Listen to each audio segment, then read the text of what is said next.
Actually আপনারা যেটা ভাবছেন দিদি তার চেয়ে 1000 গুণ বেশি ভাবছে।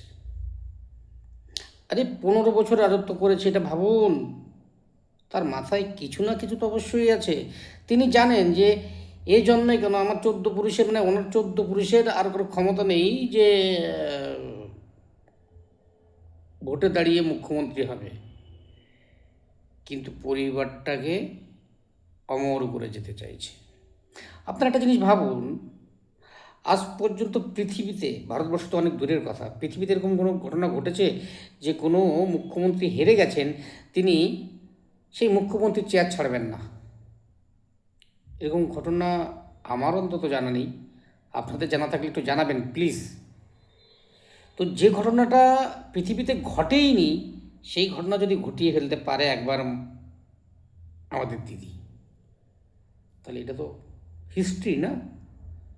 পৃথিবী যতদিন থাকবে, পৃথিবীর ইতিহাসে যতদিন রাজনীতি থাকবে, মমতা ব্যানার্জির নাম থাকবে। সেটা খারাপভাবেই হোক আর ভালোভাবেই হোক, কিন্তু থাকবে, কেউ ভুলে যাবে না। মোদির প্ল্যান হচ্ছে